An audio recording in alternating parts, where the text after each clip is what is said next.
the Continental is basically going to be kind of ratty and race car type stuff at it. I like to do that kind of stuff. Gonna put some new seats in it. So badly rusted and there was holes, and I stood up for a little bit and then I fell through the floor, so it needs a lot of love, a lot of work. I'm gonna have to rebuild some stuff on it. I am going to be doing a lot of custom work to this 59 Continental Mark IV. Stay tuned for some cool stuff if you want. If not, whatever, it is what it is. I'm gonna have some chicken noodle soup regardless.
Okie dokie choky. So I hope you can hear me well enough. It sounds like you can, but I don't know, I have no clue. Didn't film like a lot of the initial, I mean, I filmed like the start of the fab work and stuff on this here Continental. It's come a long ways. The fabrication part of things is a very tedious, it's all kind of repetitive too, in a sense. So I didn't film like all of it because you guys kind of get the idea. So currently what it looks like, I'm essentially working from middle backwards, so you'll be able to see like a little bit of it, but I put a lot of the like a tube structure back here. There's going to be a lot more added because you want maximum rigidity, especially being it's unibody, and I cut a lot of the stuff out from it. The only thing I really left were the wheel tubs, essentially, but I left them just to leave them, but I cut all of the flooring out. You can see down over here, that's where the box was for the, you know, unibody frame rails or whatever. You don't want this thing to twist or anything like that. So I basically am doing from the rear of the car, like all the way from the tail of it to the middle of the car. It's going to be all tubed, it's going to be all plated. I took the Dana 53 out, which is apparently what these cars had. I didn't actually run the numbers on that thing. Don't really care because they don't make parts for them anymore. It leaks, it's just junk. Putting a 110 axle in the rear, so it's going to be an 8-lug setup. It's already disc brake in the back, like it's all set up, you know, so it should be good. I'll go through, I'm like TIG welding all of this stuff in here. I don't know if it'll focus, it's kind of having difficulty, but you know, TIG welding, just going through TIG welding all this stuff in here. Haven't welded this one yet.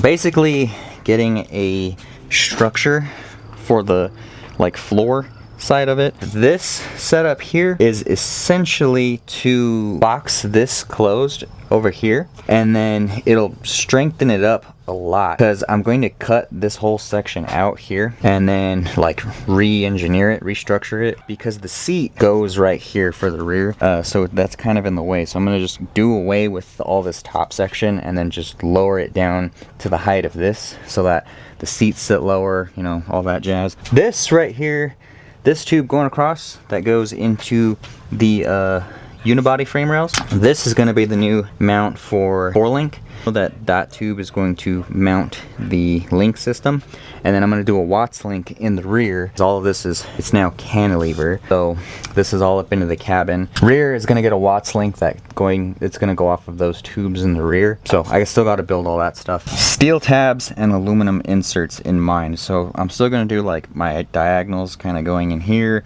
just to minimize the size of plates I need to cut. The fuel cell is going in the back, so I'll make a firewall back there, and then, you know, this will all be visible in here, and that's kind of it. That's kind of like where it's at right now. Or I did do a main hoop in this bad boy, so basically this angle here, I mirrored it, or yeah, I guess mirrored it, I don't know.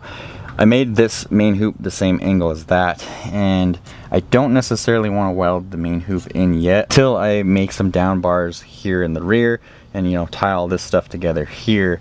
And then I may not even weld it in. Then I need to, you know, do my A-pillar bars that go, you know, from the top there, go down, and then do a dash bar, all this stuff, you know. And then eventually that'll all kind of lead into the front frame rails, and then I'll do a whole like tube setup up there, yada yada. You get the whole idea. So that's currently where it's at. The whole, it's just a like tube back half for now, which is what all this is. Obviously work in progress, so I just wanted to kind of come on here and talk to you dudes what it's looking like now. Obviously the plan in the future is to, like I said, plate everything, get it all basically a tube chassis, sort out all the suspension on it. I'm going to build custom suspension for the front based off a Z06 knuckle just to bring it up to date, put bigger disc brakes on it, master cylinder, all that stuff. Basically sorted, you know, all the bugs and everything like that. I'll get the big block going again, and the fuel tank, you know, all new fuel lines, everything like that. Carb swap, or the carb that's on it currently, is a 4-barrel. Thankfully somebody converted it, because these had 2 barrels. Well, most of them had 2 barrels from the factory, so somebody converted it to a 4-barrel, which is good. I don't have to swap the intake out or whatever. But the carburetor looks like it's been sitting in water for a long time. So it's like very corroded, like aluminum. When it sits, it looks all corroded and gross. So I'm gonna probably swap that out so I don't get like any dirty junk inside of the engine. But yeah, that's just all future stuff. I'm too focused on chassis and suspension right now, getting this car sorted out, and then we'll kind of go from there. So yeah, it's looking pretty sick, dudes.